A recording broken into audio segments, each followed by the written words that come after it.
Se mi chiedessero di immaginare un luogo meraviglioso in cui sostare, passeggiare, perdermi e sognare per qualche ora, risponderei che deve essere prima di tutto immerso nella natura. Magari in alto, in cima a un colle panoramico che guarda verdi colline e montagne luminose.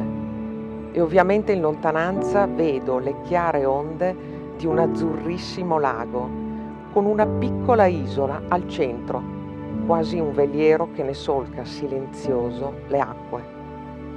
E ovviamente l'arte, edifici dalle forme più diverse, sparsi qua e là, in un ordine misterioso che attira l'occhio e regala bellezza, mentre cammino tra eleganti colonne, volte dipinte, statue barocche e templi che sanno di antico, ferri battuti che assumono magicamente la forma di gigli, foglie, spirali e inattese geometrie. Questo luogo, ora lo so, esiste, è il Sacromonte di Orta, il Sacromonte di San Francesco d'Assisi.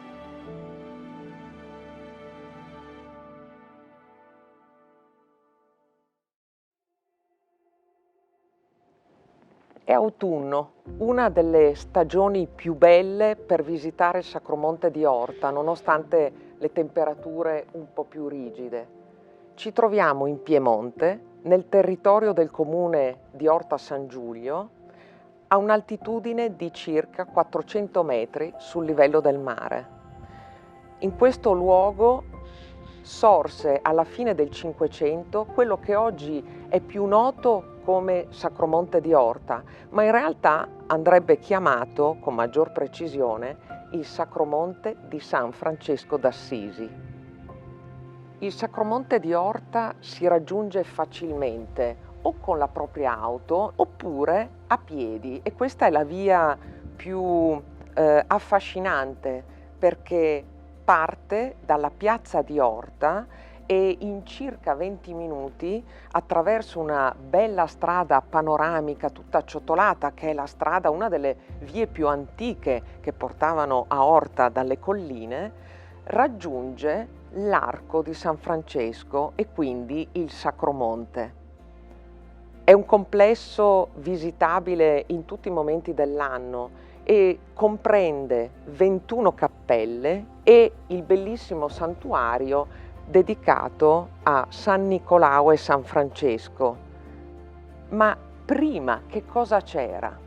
Prima del 1590, su questo grande pianoro si trovava la cosiddetta selva di San Nicolao e una piccola chiesa, sempre dedicata al santo vescovo Nicola, e delle rovine, pare, di cui però non abbiamo nessuna certezza documentaria.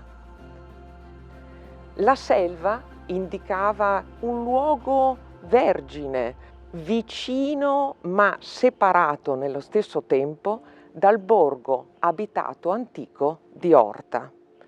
Era un luogo selvaggio ed è proprio qui che i frati francescani decidono, coadiuvati ovviamente dalla popolazione, dal vescovo di Novara, di erigere un sacromonte dedicato alla vita e ai miracoli di San Francesco d'Assisi, il loro santo patrono e fondatore.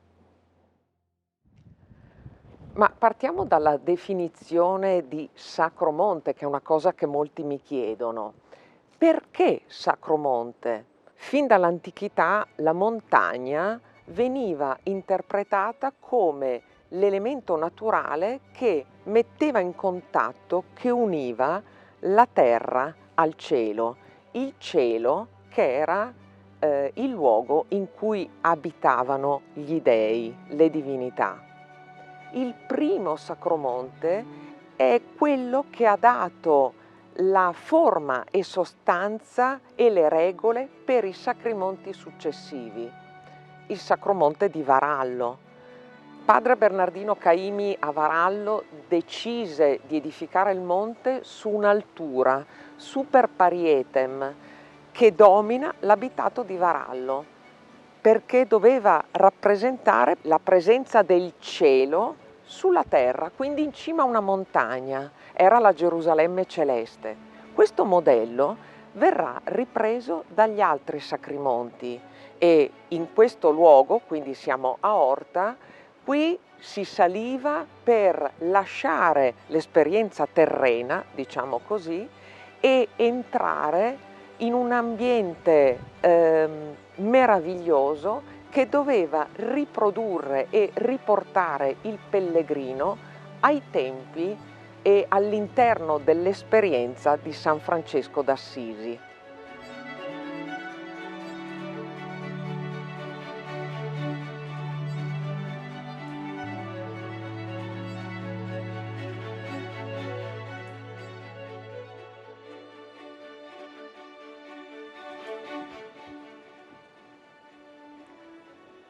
I sacrimonti sono sostanzialmente nati come luoghi di pellegrinaggio. La struttura era quella di un percorso definito, cadenzato da una serie di cosiddette cappelle, che non significa tutte piccole chiese, oratori, ma edifici all'interno dei quali veniva rappresentato un episodio chiave dell'esperienza che si andava raccontando al pellegrino. La grande, straordinaria, rivoluzionaria novità è che non solo la storia viene raccontata in modo tradizionale attraverso le immagini dipinte, pensiamo alle antiche chiese con i loro bellissimi affreschi, ma per la prima volta entra in modo sostanziale l'elemento tridimensionale. La scena di questa cappella è veramente sontuosa, è la celebrazione della canonizzazione di Francesco, quindi vediamo assiso il Papa Gregorio IX mentre consegna la bolla papale e poi questo straordinario colorito consesso di cardinali, di vescovi, di ambasciatori, di principi, con le guardie svizzere che assistono a tutto quanto. E poi vediamo questi due fanciulli intenti a tenere queste due ceste contenenti le colombe che verranno lanciate in cielo durante appunto la cerimonia. Era come essere davanti al palcoscenico di un teatro su cui si muovono gli attori. La canonizzazione avvenne nel 1228, ma se noi osserviamo le statue come sono abbigliate, noteremo che non vestono panni medievali, non sono storicamente precise, sono personaggi in abiti barocchi, è evidente, di un Seicento maturo. E questo perché il modo migliore per aprire e approfondire il colloquio tra il pellegrino e quello che vedeva i personaggi raffigurati nella statuaria era proprio quello di dare una chiave moderna all'evento. La vita di Francesco non è una cosa vecchia di 4 secoli, ma sta avvenendo ora, lic et nunc, il momento presente. Esiste solo il presente e noi siamo testimoni dell'evento.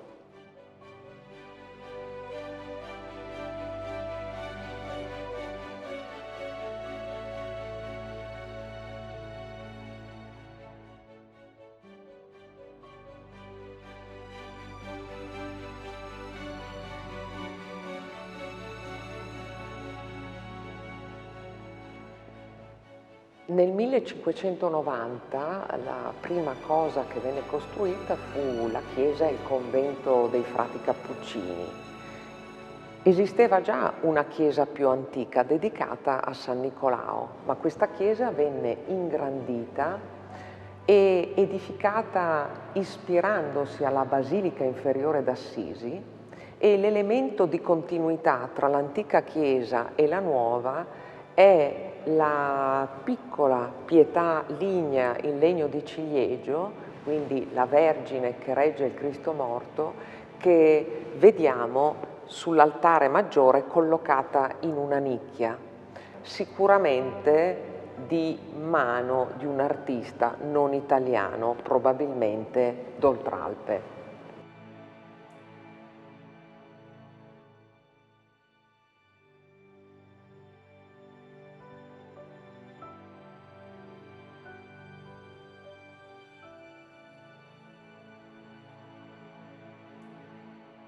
Passeggiare al Sacromonte è un'esperienza meravigliosa, l'ambiente è bellissimo, l'ambiente è naturale, che fin dagli inizi, dal progetto dell'architetto del Sacromonte, padre Cleto da Castelletto Ticino, era parte integrante del complesso.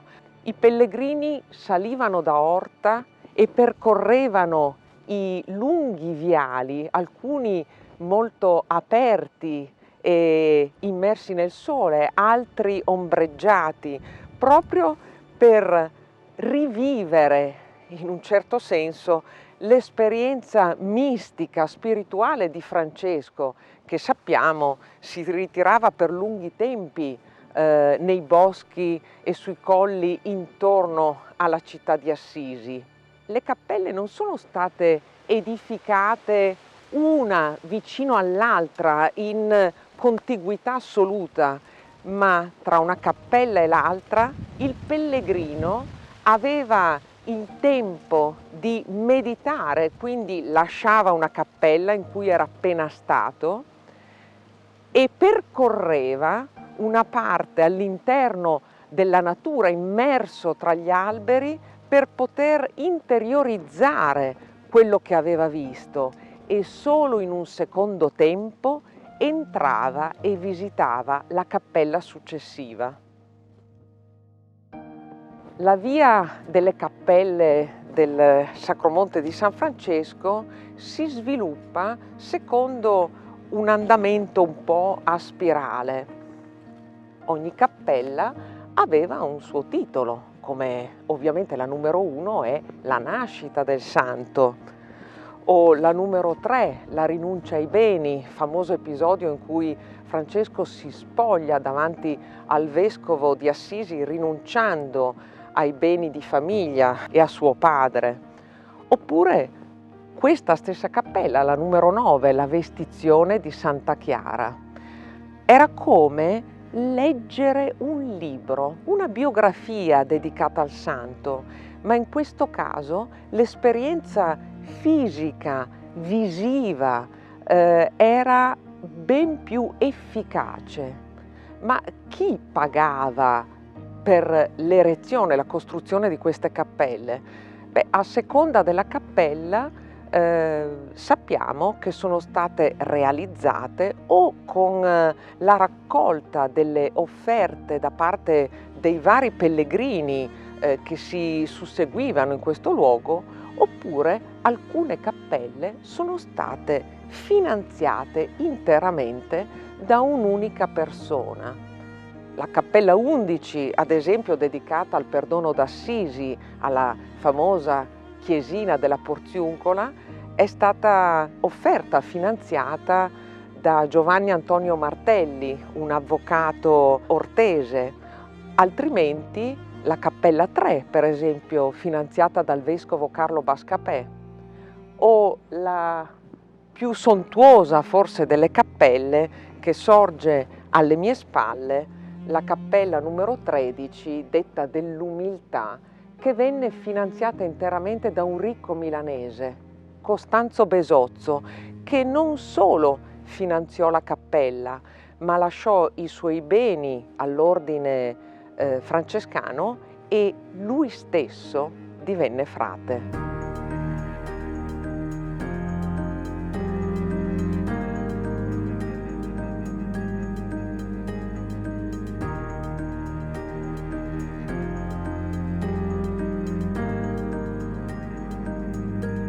Le cappelle del Sacromonte di San Francesco dovevano essere molte di più, in realtà dovevano essere 33, un numero simbolico legato all'età di Cristo. Ma come faceva il pellegrino a sapere in che direzione andare dopo aver visitato una cappella? Vennero realizzate queste mani dipinte. Poteva essere ad esempio la mano dello stesso Francesco che ci accompagnava, diciamo così, nel percorso spirituale e devozionale del Sacromonte.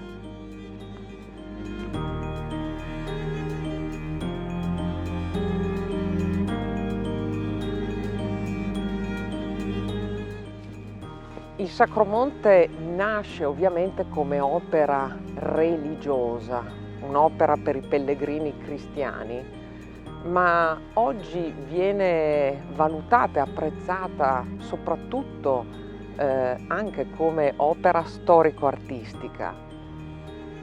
Essendo stato costruito tra il 1590 e più o meno la seconda metà del Settecento, sono tanti gli artisti e diversi che si sono avvicendati in questo Sacromonte.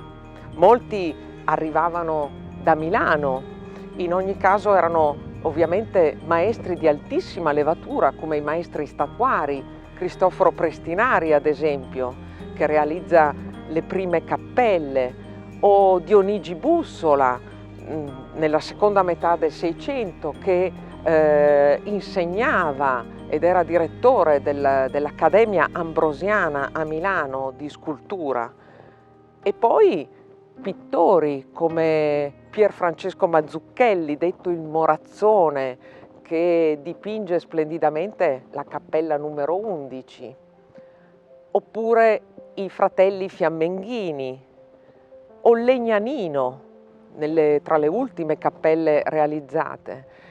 E sarebbe una lunga serie di nomi. Per quanto riguarda l'elemento animale, in ogni cappella, o quasi ogni cappella, troviamo tra i protagonisti alcuni animali, ma ci doveva essere una cappella specificamente dedicata a questo. È quella che oggi chiamiamo la cappella non finita, sarebbe la numero 21, e all'interno andava rappresentato l'episodio famoso del lupo di Gubbio, la predica agli uccelli. L'edificio venne terminato, venne finito, ma mai decorato, e questo è un peccato, ma oggi quella cappella ospita spesso interessanti mostre temporanee, ha una sua seconda vita.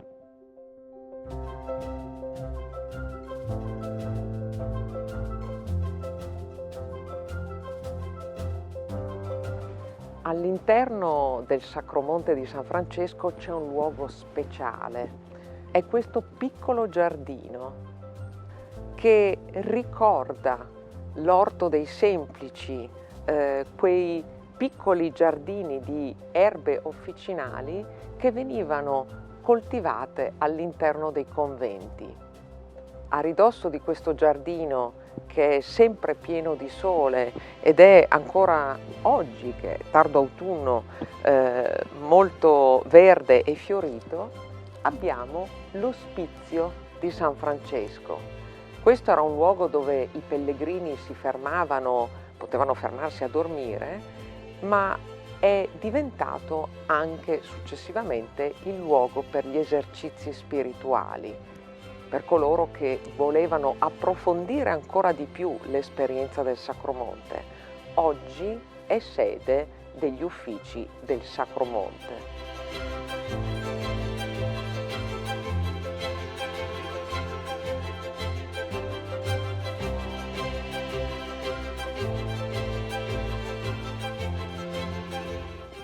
Siamo giunti al termine di questa breve presentazione del Sacromonte di San Francesco.